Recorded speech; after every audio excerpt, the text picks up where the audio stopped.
Hi everyone, and welcome to this edition of the CAB seminar series. As usual, this seminar will be recorded and broadcast on Zoom and then uploaded to YouTube. So hi to everyone who's not physically in the room.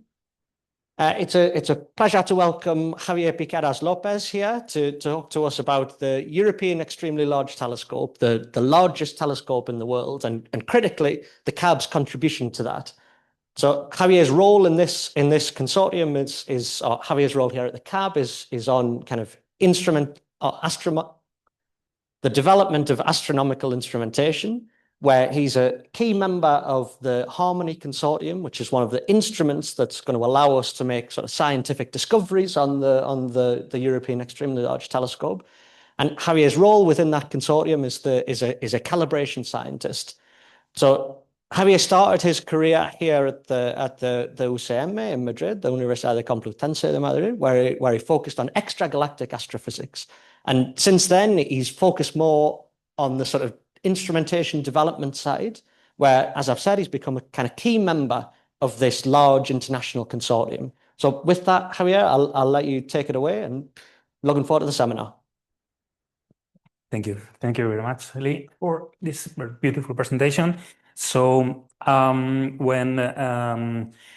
while planning this talk, I thought that it was much convenient to try to give a very an overview of the project of the ELT and some of the most important aspects of this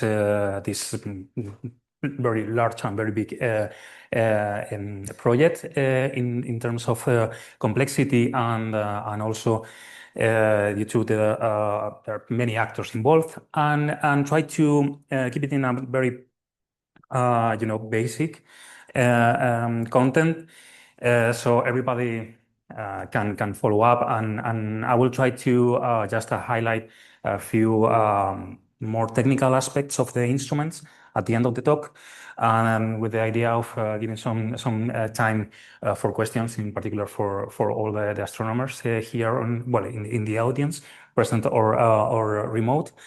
I will start just with a very brief introduction about telescopes and just a little bit of history. And after that, I will talk about the ELT, the project itself, and the status, the current status of the project. And then focused on the instruments, an overview of the planned instrument for the ELT, and also in particular those with a very strong, a very active involvement from people here in CAB, both scientifically and technically. So I'll start with this image that I like to show in other outreach talks that I gave in schools and other places, because I think it illustrates summarize the history of the telescope, how from the very beginning, as you may know, Galileo was the first to actually use a telescope.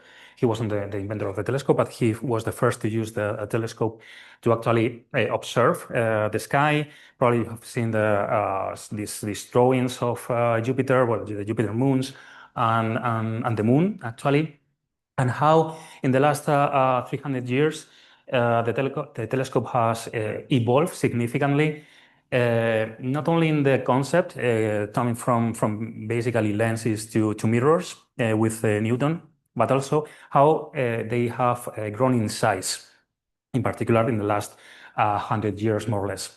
Okay.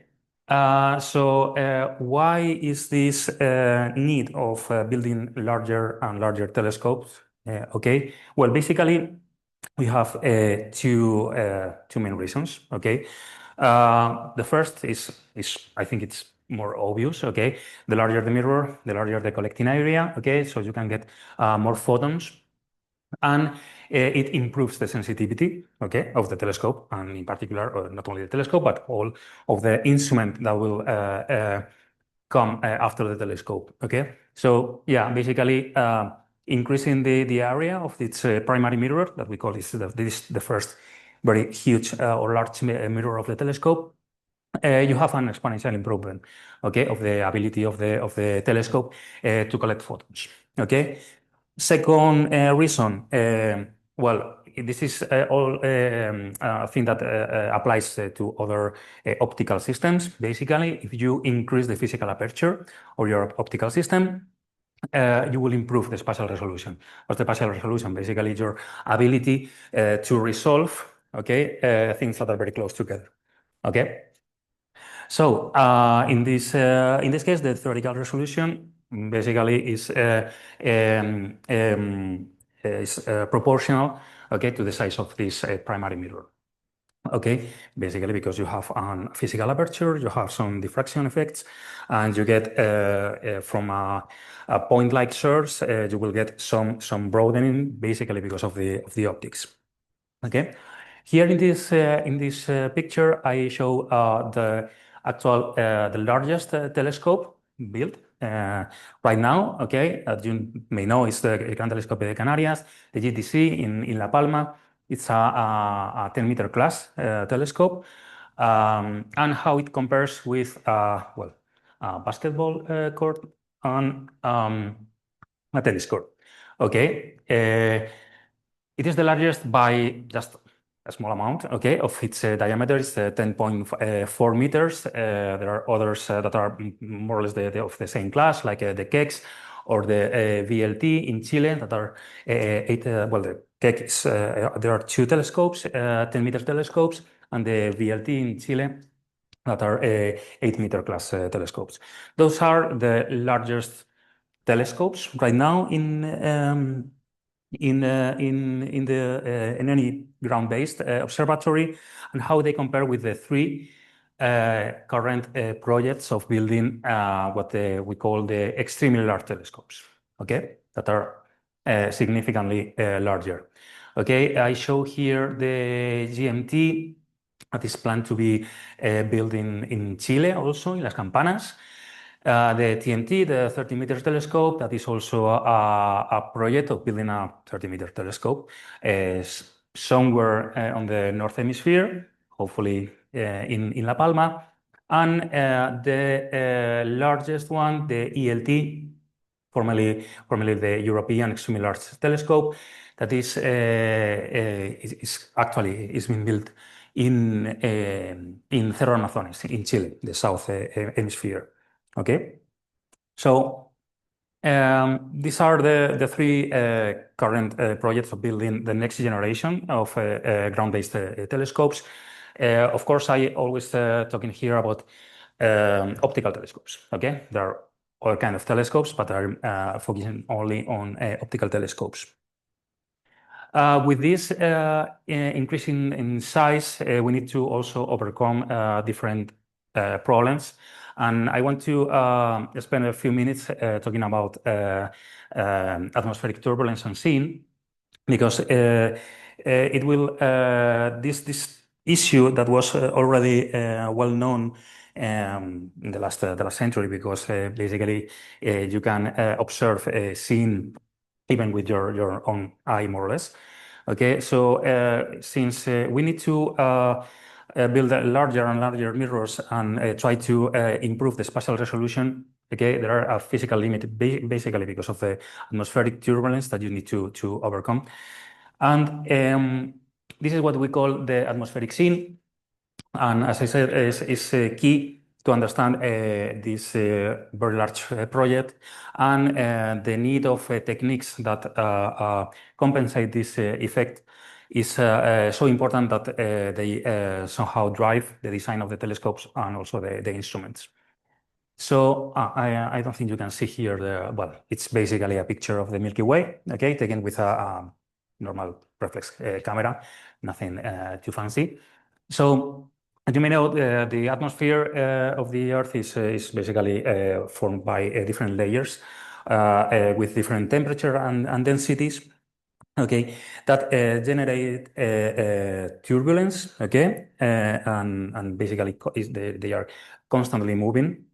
due to this difference in density. Okay, so I don't know if you have well, probably you have experienced this. If you look at any star, okay, in the sky, you will see like this twinkling, okay, of the basically of the star. You see that it's basically yeah, very different as if you look at a planet where you see more or less a constant surface brightness. Okay, and this is basically this phenomenon that we call sin, and it's made because of in a simplified way, the optical path of the light coming from the star will change as it goes through the different layers of the atmosphere. Okay, and it's been deflected basically. Okay, and changed in real time. Okay. Um, this is an image of, well, actually a video, okay, of this effect. Again, I don't remember exactly which telescope, doesn't matter. But basically, this is the effect that we can observe if we just point to a star and start taking images, okay, consecutively. And you see this blinking because of the turbulence of the atmosphere. And what happens basically when you take an image of this star, probably you will just integrate, okay? You put a camera at the end of the telescope and you start like collecting photons. And if you collect all of them in a few seconds, you will get something like this, okay? Like a blur, basically. And this is what we actually call, well, the scene effect, okay? You smear out what we call the PSF, the point spread function of your object, and it precludes to basically resolve all the fine details of the source. I'm here showing a star, okay, but you have the same problem with extended objects, okay, like for example here in Jupiter. So basically you are reducing the capability of the telescope to resolve here the two sources that are very close together, and also it reduces the efficiency and also the sensitivity, okay, of the telescope, because you have all the details of the structures smeared out because of this effect. So a few decades ago, well, they developed this technique that is everywhere in any large, yeah, 10 meters almost in every 10-meter telescope on Earth. And as I said, it's a key feature of this new similar telescope projects. That is the adaptive optics. Okay. Just to give you an idea of how it works.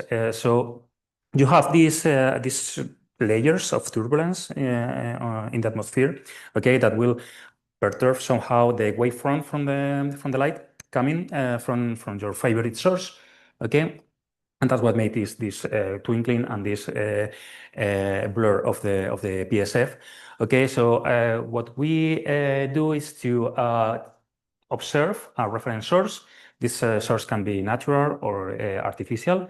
We can use, for example, lasers to form artificial stars at a given height of the atmosphere, and we basically measure these sources, this reference source, and we measure the let's say the error we found from plain wavefront, and we compare this what we get from the reference source, and we have these wonderful devices, these deformable mirrors that can compensate in real time this change in the shape of the wavefront. Okay, these DMs, this deformable mirror, can be well, can change its shape hundreds of times per second, even thousands of times per second. Okay, to adapt and to compensate these changes in the wavefront from the source. Using this mirror with these funny shapes, we compensate and we correct from the turbulence. Okay. This is an example of an AO system working. This is when we need to close the loop. Okay, we observe the source and we deform this mirror, and magically all the light is focused in these two sources. That if we don't use an AO system, basically we cannot see. Okay, in our field of view. Okay. Right. As I said, this is important not only in point-like sources, also in extended sources. This is an image I like a lot from the CAC actually. This is two images of I think it's Uranus at 1.6. This is 1.6 micron here and 2.2 micron here. And this is what we call scene limited observations, okay, without correcting anything. And this is the images if we close the loop of the AO system, okay? And you can see here many things. As I said, we can now distinguish all of these features from the extended source. We can see these bright spots. Okay, so we improve not only in spatial resolution, but also here, all these bright spots here that are moons, okay, are revealed, okay, when we use this system. Okay, so again, not only spatial resolution, but also sensitivity, because basically you can concentrate the light into a reduced set of pixels, so you get more sensitivity. Okay, this allows us to basically improve not only again, well, sensitivity and spatial resolution, but also all the measurements of, for example, positions of stars or sources. In particular, I'm highlighting here these tracking stars orbiting the supermassive black hole at the center of the galaxy. And also this technique allows us to take images of planet-forming disks with incredible level of detail. Okay. And as I said, this technique is on the core of all these projects, not only the telescopes, but also the instruments for the next generation of extremely large telescopes. Okay, so I'll now talk a little bit about the ELT, the extremely large telescope. That well, it's the largest optical telescope ever built, and probably, in my opinion, probably we will not build anything larger than this. Okay, probably we'll need to think in different concepts, but I think this is the largest that it will get. It's almost a 40-meter telescope, so almost 10-meter larger than the TMT, and is composed by almost 800 of mirrors, small mirrors of 1.4 meters in diameter. Okay, and supported by an active control. This is also very common in other large telescope. Okay, you have this large primary mirror that is active. You can change the shape of the mirror to compensate, for example, for flexures. When you observe at a given degree, you have to let's say reshape the primary mirror. Okay, and is designed to work with different flavors of adaptive optics. I here highlighted single conjugate adaptive optics. This is basically the classic AO, when you observe a natural guide star very close to your source and you correct a small field of view, okay, with this AO. Multi-conjugate AO is especially important for these very large telescopes because as you increase the size of the primary mirror, as you increase the size of your aperture, you are more sensitive to the turbulence, basically, because you are seeing a larger column of atmosphere. Okay, so in particular for the high frequency variations, you are basically very sensitive. Okay, so the multi-conjugate AO allow us to correct different heights, different, let's say, layers of turbulence in a very wide fields, okay? In particular, very important for some of the instruments that are being developed in the ELT. And also LTIO is laser tomography adaptive optics. It uses several laser artificial stars. Okay, probably you have seen this picture of the VLT with lasers coming out of the dome. Okay, those lasers are used to excite sodium atoms at the around 80 kilometers height in the atmosphere to basically produce these artificial stars. Okay, this LTIO allow us to obtain a very good correction in small fields. Okay. What's well, the importance of these techniques, as I said, is basically to allow us to reach the diffraction or almost the diffraction limit of the telescope. Okay, in theory, if you have a 40-meter telescope, you will have around 5 millisecond in angular size. Okay, of the diffraction limit of the telescope is around 5 millisecond, which is well, comparable or even better than some of the space telescopes, okay, that are currently working. So a few words about the project. So as you can see, well, you can imagine, it's a very challenging project that involves well, many countries. Of course, all of the 16 European countries that are currently in ISO, together with Brazil, and of course Chile. Okay, Chile, that is hosting the actual telescope in Cerro Armazones. And well, here I highlighted that the first slide is expected to be by the end of 2028. Let's say early 2029.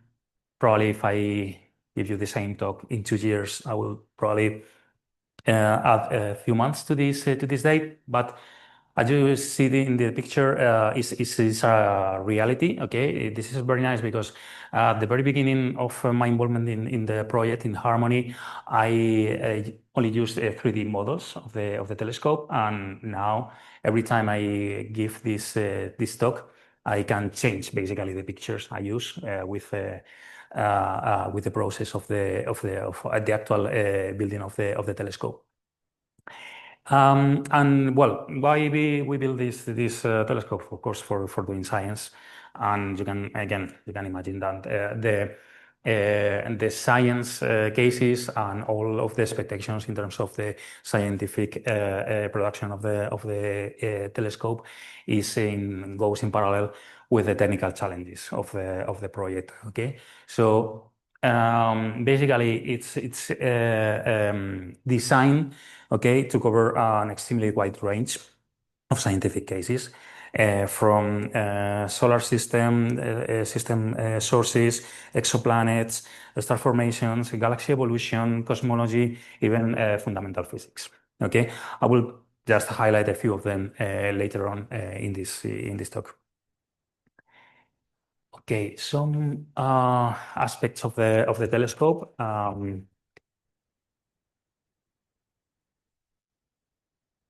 It has a very, let's say, peculiar design.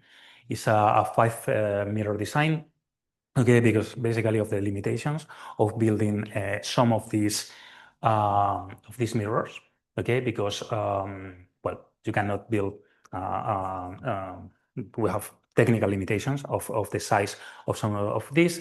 So they conceived this telescope as a 5-meter telescope with the primary mirror here. This is the 40-meter segmented mirror with active capabilities. Okay, can reshape basically a few times per minute, I think. Okay, and then you have the secondary mirror here. That is basically, well, static, is not active nor adaptive.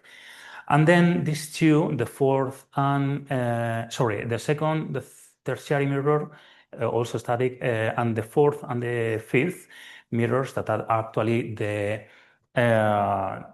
adaptive mirrors. As I said previously, when we were talking about adaptive optics, you need some adaptive mirrors, some deformable mirrors to compensate the waveform from your source.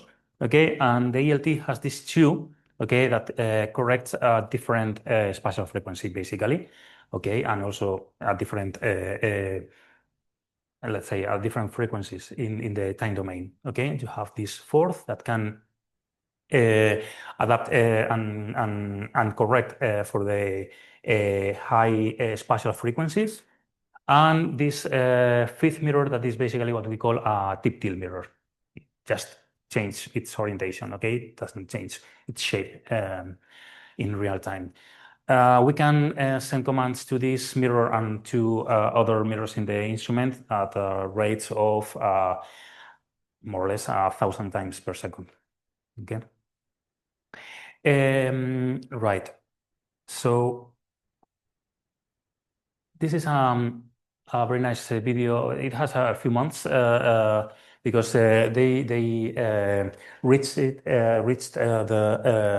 top of the dome, and they made this ceremony where they just put these two flags at the top of the dome in April this year. Okay, and you can see here how impressive it is, and in particular with all of the structure of the primary and all of the well, not only the primary, but all of the structure of the secondary, tertiary, and the different mirrors. And well, a 3D render, but this is some of the process of the building of these two doors for the dome. Okay, and yeah, it's the largest dome ever built for a telescope. Right. So again, the science case. So as I said, basically, if you have a preferred science case, just to name it, it's probably here or somehow related with or can be in this few very broad science case for the telescope.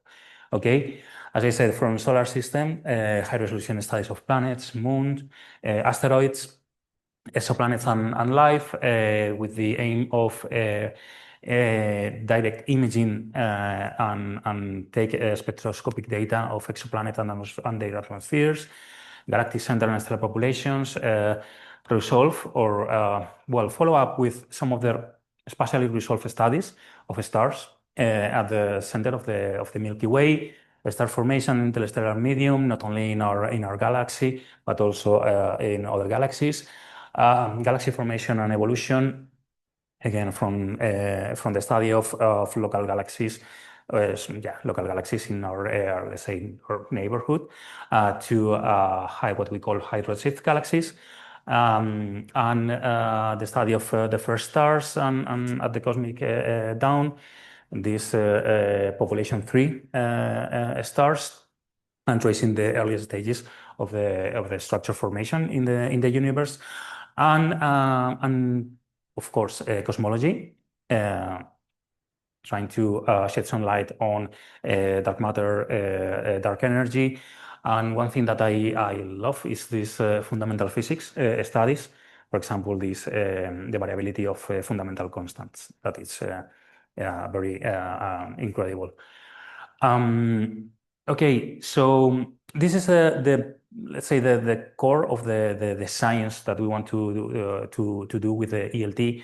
And in order to do this, you need a telescope, but also you need instruments. Okay, so I will try to just highlight very briefly the projects that are ongoing at different stages. Okay, and then I will focus on those where we participate as CAP. Okay.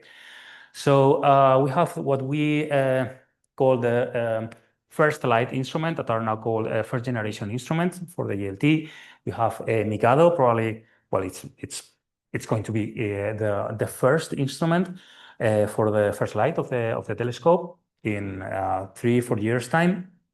It's a high-resolution infrared camera optimized to work with this multi-conjugate AO system that is called Morpheo. That is also another instrument dedicated for AO.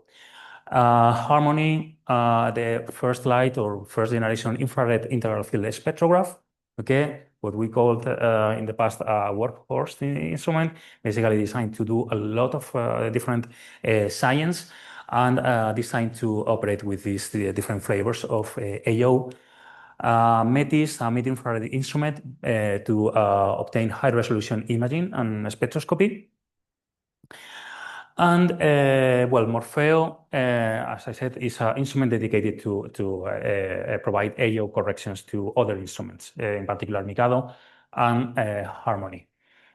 Then what they are called the second generation instruments, MOSAIC, an optical infrared multi-object integral field spectrograph, and ANDES, extremely high resolution infrared spectrograph, basically designed to measure changes in the wavelength of the emission lines at the level of a few meters per second. This is a very broad overview of the instruments. I would like to now go into more detail into the three that we are involved in. I'll start with Andes and MOSAIC, that even they are second generation instruments, since I am the co-investigator of HARMONI and the calibration scientist, I would like to spend a few more minutes on HARMONI. That's why I will leave it to the end of the talk. So Andes, as I said, is a second generation instrument. It has some differences, both Andes and MOSAIC, with respect to the first generations in terms of how the projects are funded and some changes. So basically for Andes and MOSAIC, we need very large consortiums with many partners and many institutions involved. In particular for Andes, the international consortium is composed of 26 partners, 35 institutes, huge consortium from 13 countries. As I said, it's a very high resolution spectrograph with a spectral resolution of 100,000, very high, okay? With the, I think the technical specification is to achieve let's say, resolution in velocity of around 1 meter per second, with the goal of doing 10 times better than that. Absolutely impressive. Over a wide spectral range simultaneously, okay, from 0.4 to 1.8 micron, with the goal of extending this to the ultraviolet and also to the K-band. What's the Spanish contribution to Andes? Well, it's led by the IAC with more or less the 70%. Please, these are very rough estimates because I don't have actual numbers, but more or less, okay, the IAC contributes this to the 70%, and CSIC through the Instituto de Astrofísica Andalucía and CAP contributes with 30%, more or less 18% to IAE. Sorry, and more or less we contribute to the 12%. And all the Spanish contribution is dedicated to the development of the UVV on our IC modules, optomechanics, basically building the optomechanics of these two parts of the spectrograph. Okay, MOSAIC, as I said, is a second generation instrument. It's a multi-object spectrograph with the capability of observing more than 200 sources simultaneously. It's a fiber-fed spectrograph designed to operate in the visible and the near infrared up to H-band. So I think it's 1.6. I don't remember exactly the 1.6, I think, microns. Okay, with medium and high resolution, and working only with ground layer AO. Basically, what you need is to use some kind of correction to get the as much light as possible into the fibers. And the Spanish contribution is coordinated by the Universidad Complutense de Madrid with around the 60%, again, more or less, it might be 65 or 70, and with, again, CSIC through the Instituto de Astrofísica Andalucía and ourselves and the Universidad Politécnica de Madrid. In particular, for this instrument, the responsibilities are more, let's say, defined in the sense that we are responsible of one work package that are the two cryostats for the near-infrared channel. Here I think I have a picture of the design. So in order to give you some numbers, they are, let's say, large cryostats for around 4,000 liters and around 5 tons each, more or less. So, HARMONI. So, HARMONI was the first contribution, the first Spanish contribution to any ELT instrument. Okay, we've been working in HARMONI since its initial the initial call for proposals, let's say, call for I don't know if it was called call for proposals. Basically, from the very beginning of in 2007, when basically the ELT, the ISO, asked for some proposal for projects for building an spectrograph for the ELT. HARMONI is developed by compared with the other two, a small consortium led by the UK-ETC, the UK Astronomy and Technological Centre in Edinburgh, and also with the University of Oxford and the University of Durham in the United Kingdom, and the CROAL and LAM in France, and the IAC and ourselves. Okay, as the only Spanish contribution to first light instruments for the ELT. HARMONI is now a near-infrared. It was a visible and near-infrared, but now it's a near-infrared integral field spectrograph designed to provide low, more or less like a 4,000, and medium around 7,800 spectral resolution. With two spatial scales, it was 4 in the past, now only 2. Of 6 and 25 millisecond, designed to work with multi-conjugate AO, single conjugate AO, and high contrast. Okay, and the Spanish contribution represents more than the 20% of the total contribution of the instrument, and with the IC contributing to the 13, and we are contributing around the 8%. And as I said, both institutes have actively participated in all of the phases of the development. Let me just spend a few minutes, hopefully, because I have here this, and I have to show you what we are doing at CAP. So we are involved in many aspects of HARMONI, okay, from technical work packages, technology development, science, also science supporting activities, okay, and basically we designed some of the subsystems, and also we contributed to other, as I said, other scientific activities of the project. I'm highlighting here the 3 work packages that we are responsible for. We are responsible of developing the calibration module of the instrument.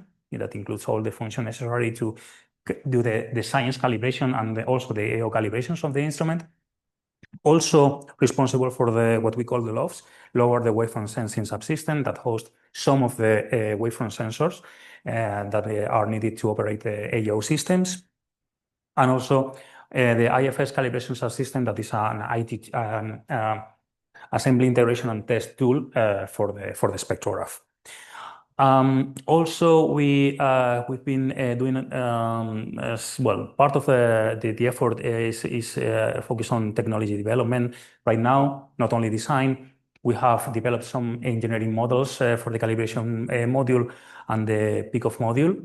I have some pictures here. So we have we've been doing some prototypes for example, some geometrical calibration masks for the AFU, for the integral field unit in the instrument. You can see here the features are very challenging because you need to obtain very good quality in a few microns. Some very high precision positioning mechanisms that we have to design, develop, and test. Also, for the for the lofts, for this wavefront, for this AO equipment that we are developing, I have here the latest engineering model that we've been developing in the last 2 or 3 years. We have now some of these parts manufactured, and I have here a model, so you have an idea of the size of these arms. So we have to build 3 like this. This is a 3D printed model that is very useful for us to understand all the integration sequence. Okay, so that's why we build these models so we can optimize basically the integration sequence. So you have an idea of the precision needed. This is a more or less 500 millimeters arm with 2 stages. Okay, I will need to position the tip of this arm with around 6 micron accuracy. Okay. And very quickly, beside the sorry, Gonzalo, I have to skip through Raizaler. But beside the technology development and technical work packages, we are also involved in the calibrations of the instrument. As Lee said, I'm the responsible for the calibrations, the science calibrations of the instrument. We also are involved in the science simulator, HSIM, that you can use and you can download if you want to do some simulations of your preferred object, as observed with HARMONI. And also, there are some other scientists involved in the science team of the instrument. And that's my last slide. Yeah, thank you. Yeah.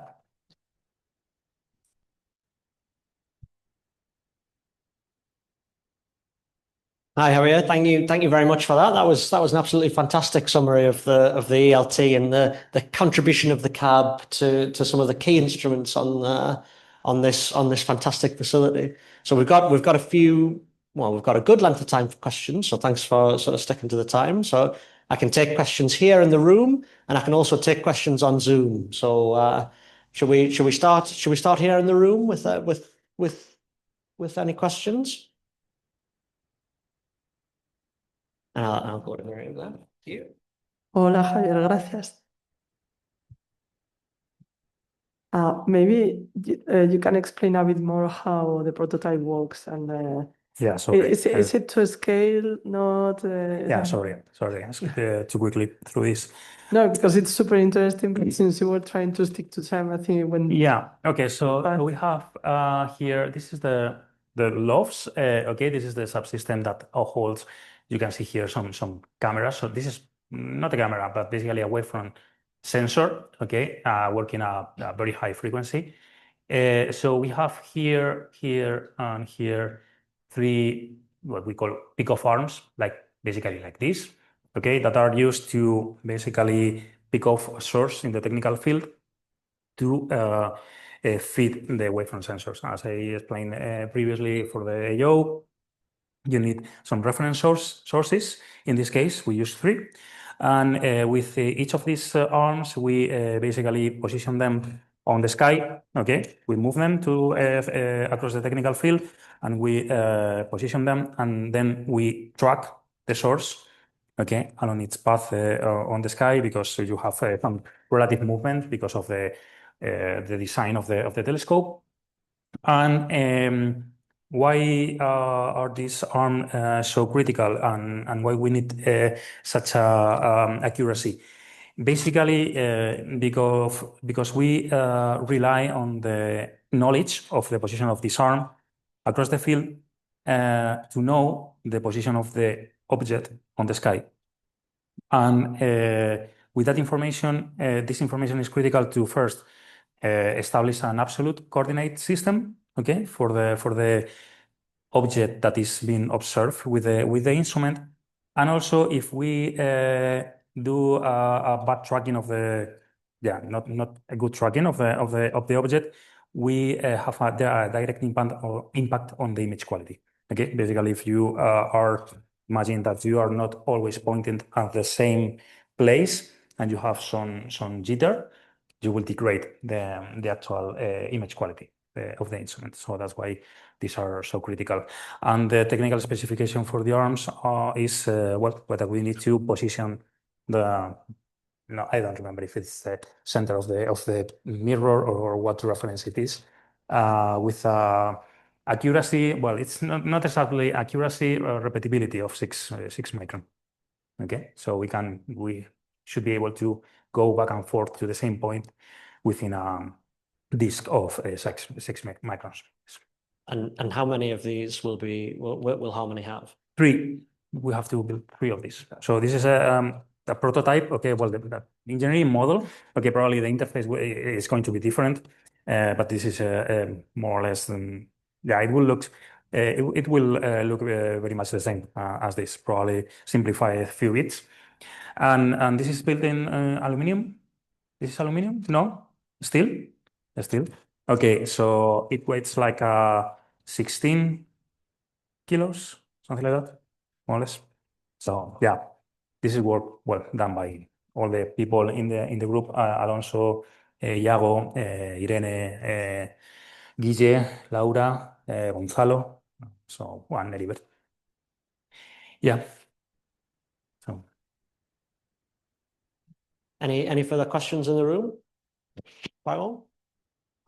The 5 milliard seconds resolution, is that which wavelength, the K-band, or so at which wavelength? Because the fractional limit depends on wavelength. So these 5 Yeah. milliard seconds, is that what is the nominal wavelength you're yeah, I think good question. To be honest, I don't know, but in all of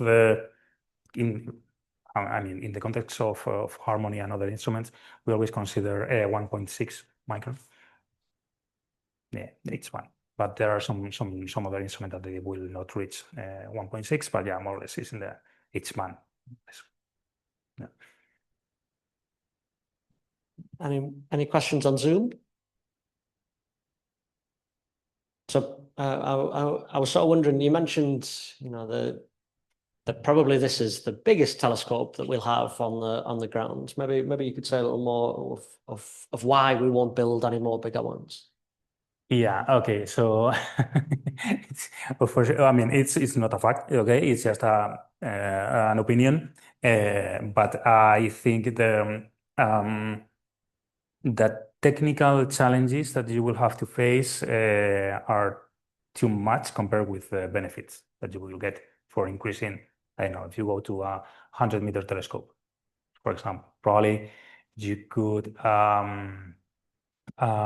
keep improving, but yeah, probably it's two very interesting science if we, for example, go to multi-wavelength observations or even interferometry in the near infrared, or I don't know. There are so many other technical, let's say, areas where we can improve, and we'll probably provide more benefits than just to build another, I don't know, 100-meter telescope, taking into account the difficulties and the challenges that are arising from the ELT.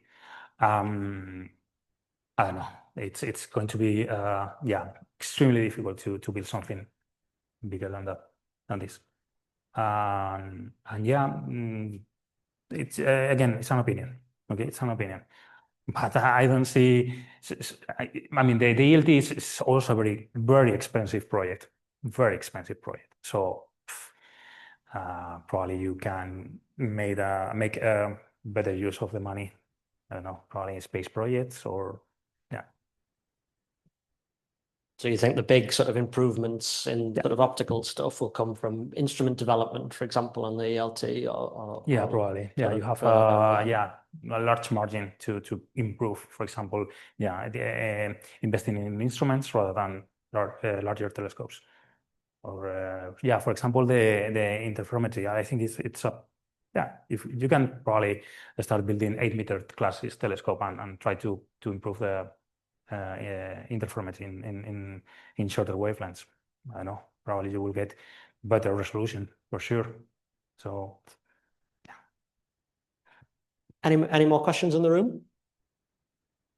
So you brought along 2 models, and you spoke about one of them, but what about this other one? Perhaps it's not fair to call them models. Is that fair? Yeah, I don't know why Alonso brought this. Maybe it's better if you talk about this. Yeah. So no, it's fine. I can. No, don't worry. I will put you in that situation. So this is the very first design of this is a scale model. Okay, I don't remember the scale. Alonso, 1/3. Okay, so the first LOFS, the first lower the wavefront sensor subsystem, only had a single arm.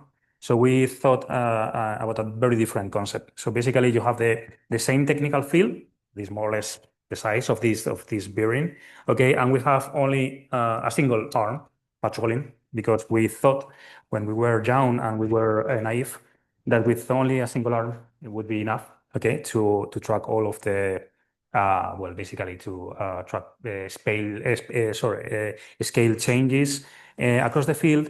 But the problem with one arm is that you are insensitive to rotation, basically, of the field, and some other effects. Okay, so we did actually develop a prototype for just this piece. Okay, and we performed some tests, and the arm worked great. And reusing something of the technology from this design, we started thinking about this new concept of instead of using a theta phi geometry, an elbow shoulder geometry for the arm. This is a relic from previous designs. Okay, and we have the idea. You will see here some cables hanging out of actually, building a model that we can control. Okay, so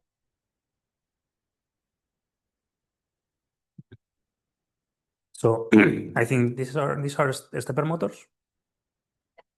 No?